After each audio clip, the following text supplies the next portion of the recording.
Assalamualaikum warahmatullahi wabarakatuh. Bismillah walhamdulillah wassalatu wassalamu ala rasulillah wa ala alihi wa sahbihi wa mawala. Amma ba'du, wa qala Allah ta'ala fi kitabihil karim, a'udzu billahi minasy syaithanir rajim, wal ya'fu wal yasfahu, sadaqallahul azim. Hadirin saudara kaum muslimin rahimakumullah. Kembali kita bersama untuk menyanjungkan setinggi puji sedalam syukur alhamdulillah kehadirat Allah Subhanahu wa taala dengan rahmat hidayah serta karunia-Nya. Alhamdulillah kita masih diberikan Allah kekuatan dalam melaksanakan ibadah pada bulan Ramadan kali ini di penghujung Ramadan 1441 Hijriah. Salawat beriring salam bersama kita perbanyak keharibaan junjungan kita baginda Rasulullah sallallahu alaihi wasallam. Allahumma shalli wa sallim wa barik alaihi.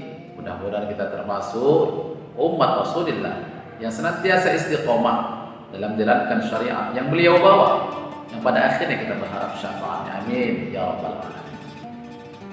Hadirin saudara kaum muslimin rahimakumullah. Ada satu perbuatan yang mudah diucapkan akan tetapi sulit untuk dilakukan. Apakah perbuatan tersebut? Yakni memaafkan kesalahan orang lain. Memaafkan kesalahan orang lain merupakan perbuatan yang sangat sulit dilakukan oleh seseorang apabila hatinya telah dipenuhi dengan sifat-sifat rasa benci.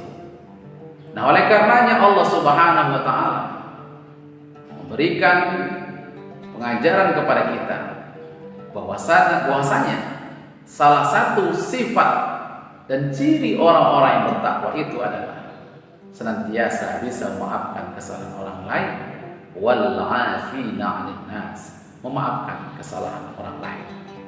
Hadirin yang dirahmati Allah Subhanahu wa taala, momen yang paling penting dan paling tepat dalam melaksanakan hubungan yang baik, saling memaafkan antara satu dengan yang lain. Orang tua memaafkan kesalahan anaknya, seorang suami memaafkan kesalahan istrinya, tetangga yang satu dengan yang lain saling memaafkan. Ini merupakan prosesi yang luar biasa dalam pandangan Allah Subhanahu wa taala. Allah ampunkan mereka karena mereka saling memaafkan. Hadirin yang dirahmati Allah Subhanahu wa taala. Oleh karenanya saya mengajak kepada kita semua, mari sama kita hilangkan rasa benci terhadap kesalahan-kesalahan orang lain, siapapun dia, karena Allah Maha Pengampun lagi Maha Penyayang. Hadirin yang dirahmati Allah Subhanahu wa taala. Karena pentingnya memaafkan ini, Rasulullah sallallahu alaihi wasallam ketika bersama sahabat-sahabatnya di Madinah Munawwarah, di Masjid Nabawi, datanglah seorang Ansor setelah berwudu dan dia masuk ke masjid. Lantas Rasulullah sallallahu alaihi wasallam berkata kepada para sahabat, "Wahai sahabatku, sebentar lagi akan datang orang penghuni surga. Sebentar lagi akan datang penghuni surga." Lantas sahabat yang berwudu tadi lewat di hadapan para sahabat-sahabat yang lain. Inilah orang ataupun penghuni surga tersebut. Lantas sahabat yang lain dalam hatinya, amalan apakah yang diperbuat oleh sahabat ini? Mengapa dia dijamin Rasulullah SAW sebagai penghuni surga? Sampai 3 hari berturut-turut Rasulullah mengatakan demikian ketika seorang tersebut berwudu dan menyampaikan kepada sahabat yang lain, akan datang sebentar lagi penghuni surga, dan orangnya adalah itu juga, yakni kaum Ansar dari kaum Badui. Hadirin dirahmati Allah Subhanahu wa taala, suatu ketika Abdullah bin Amr mohon izin kepada Rasulullah sallallahu alaihi wasallam, yakni untuk menginap di tempat sahabatnya tadi. Bagaimana aktivitas ibadah? Apa sih kelebihan dari kaum Ansor tadi? Kenapa dia dijamin Allah Subhanahu wa taala bisa menjadi penduduk surga. Oleh karenanya dia pun mohon izin kepada sahabat tersebut, wahai sahabatku, saya ingin menginap di rumahmu karena saya punya masalah dengan keluarga saya. Maka kaum Ansor tadi memberikan izin kepada Abdullah bin Amr untuk menginap di rumahnya selama 3 hari. Hadirin yang dirahmati Allah Subhanahu wa taala, hari demi hari Abdullah bin Amr melihat aktivitas ibadah orang Ansar tadi. Tidak ditemuinya ibadah yang luar biasa. Salatnya seperti salat biasa-biasa saja. Amalannya, zikirnya dan lain sebagainya tidak melebihi aktivitas ibadah Abdullah bin Amr.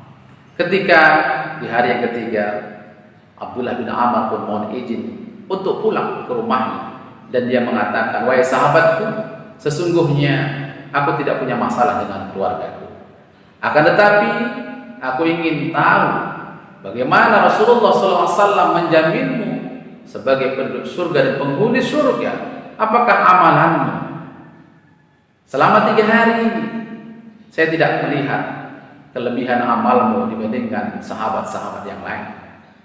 Apa jawab orang Ansar tersebut? Wahai saudaraku Abdullah bin Amr, setelah engkau 3 hari di sini, beginilah aktivitas ibadahku. Namun yang perlu engkau ketahui, wahai saudaraku, bahwasanya setiap malam ketika aku hendak tidur, maka aku menengadahkan tanganku ke langit dan memohon kepada Allah Subhanahu wa taala agar hatiku ini dijauhkan dari sifat-sifat benci terhadap orang lain, dijauhkan dari sifat-sifat iri, dengki, hasad dan lain sebagainya. Dan itu kulakukan setiap hari, setiap menjelang tidurku.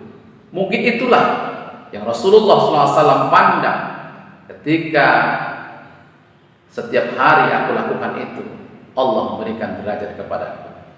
Hadirin yang dirahmati Allah Subhanahu wa taala, dari kisah ini dapat kita ambil kesimpulan bahwa orang yang dirindukan surganya Allah Subhanahu wa taala salah satunya adalah dapat memaafkan kesalahan orang lain. Mudah-mudahan di Ramadan kali ini dan sebentar lagi kita masuk kepada bulan Syawal, mari sama kita saling memaafkan kesalahan kita. Tentu dan pasti setiap kita punya kesalahan. Namun orang yang terbaik adalah orang yang memaafkan kesalahan orang lain. Minta maaf adalah perbuatan mulia, tetapi memaafkan lebih mulia daripada minta maaf. Hadirin yang dirahmati Allah Subhanahu wa taala, dalam Al-Qur'an Allah berfirman, A'udzu billahi minasyaitonir rajim, wal ya'fu wal yasfahu, maafkanlah dan berlapang dada. Hadirin yang dirahmati Allah Subhanahu wa taala, demikianlah yang dapat sampaikan tausiah yang singkat ini.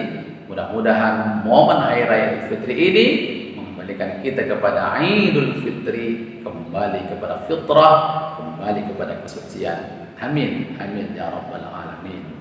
Billahi taufiq wal hidayah, wa bihi nasta'in. Wassalamu alaikum warahmatullahi wabarakatuh.